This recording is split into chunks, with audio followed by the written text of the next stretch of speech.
You're looking out over 2,000 years of history.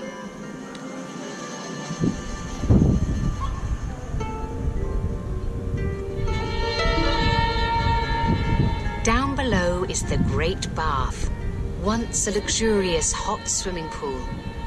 It was built by the Romans soon after they invaded Britain back in AD 43.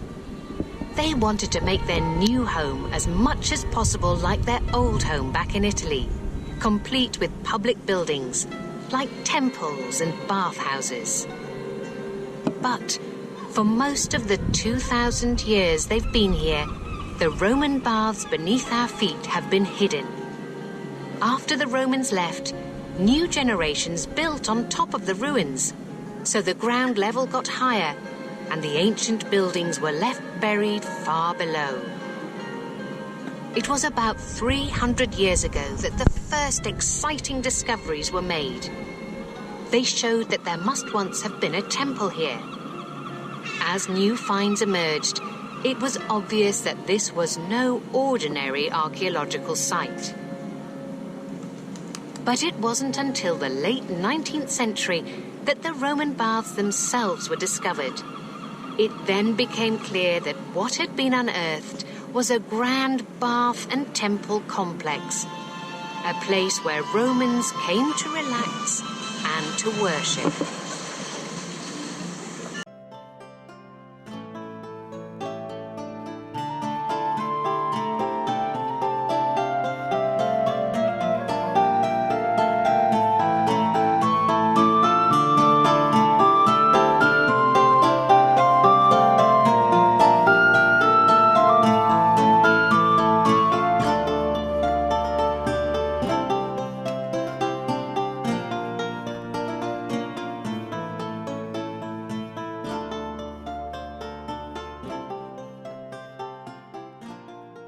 You're looking at the only thermal springs in the United Kingdom. This flow of hot water, coming from the depths of the earth, seemed like a miracle to the Romans. For them, it was the gift of a goddess and had the power of healing. But today we understand more about the wonders of the hot spring.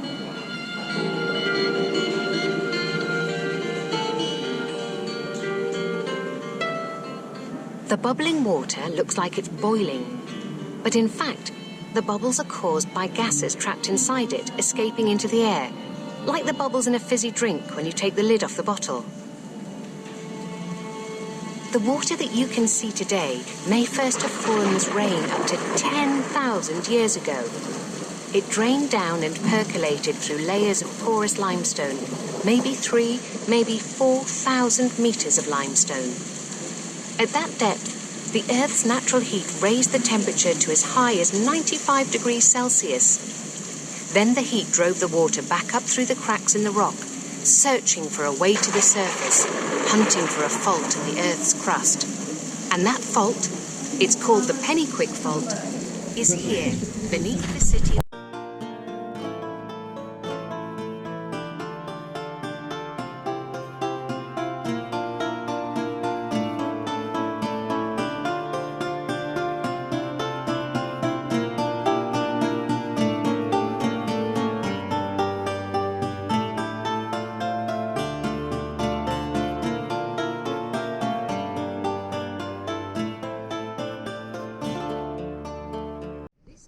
Shows how the site looked in the 4th century. By this time, it had been fully developed by the Romans.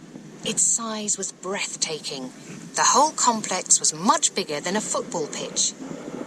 The site is thronging with people, just as it would have been at the height of its popularity. On one side of the model, a large roof arches over the great swimming bath. At either end, there are rooms for saunas and sweat baths, and you can also see people exercising in a yard. On the other side of the site, separated from the baths by the building over the spring, you can see the temple itself. It's set on a high platform in the middle of a large rectangular courtyard with columns around 3 sides. The altar is not inside the temple, it's outside in the courtyard, in the open air, and a group of worshippers led by a priest are approaching it. The round building on its own platform outside the temple courtyard is most unusual. It's called a tholos, which is a special kind of temple, and it's the only one we know of in Britain. Notice the model has been painted. Today, we tend to associate classical buildings and sculptures with plain stone and white marble. But that's because the original paintwork on classical remains has now been lost. In fact, the Romans loved bright colours and decorations. So, as you explore the site today, imagine the walls and columns covered in bold paintwork.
Beside the main drain, which takes surplus water from the site to the River Avon. It's big enough to walk down, and there were Roman manholes along its course, which allowed access for maintenance. You might spot one in the film. On the right, you can see a small channel bringing water from the Great Bath into the drain. The showcase beside the drain displays 2 sluice gates, which were part of the system used to control the flow of water through the site. Although there was a complex arrangement of channels and pipes that served the baths, water flowed through it on a simple principle using the power of gravity. Sluices controlled the flow, allowing baths to be drained for maintenance and then refilled at will.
You're now entering a suite of sweat baths, not unlike a more modern Turkish bath. These rooms form the eastern range of this huge bathhouse. In many ways, the baths here in Aquae Sulis functioned like any normal bathhouse in any Roman town. But here, visitors came not just for pleasure, they also came for healing. And we can see the evidence for that here in this semicircular pool. It's quite unusual because it has a bench seat built within the pool itself. This suggests its purpose was immersion therapy.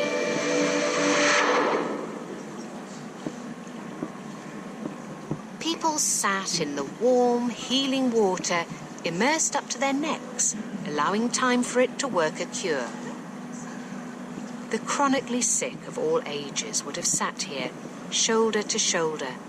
An old woman with rheumatism, perhaps, next to a young wounded soldier, or a child with a paralyzed leg.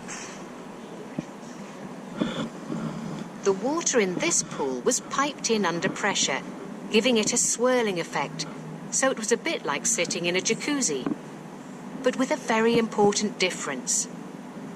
This was a spiritual as well as a physical experience.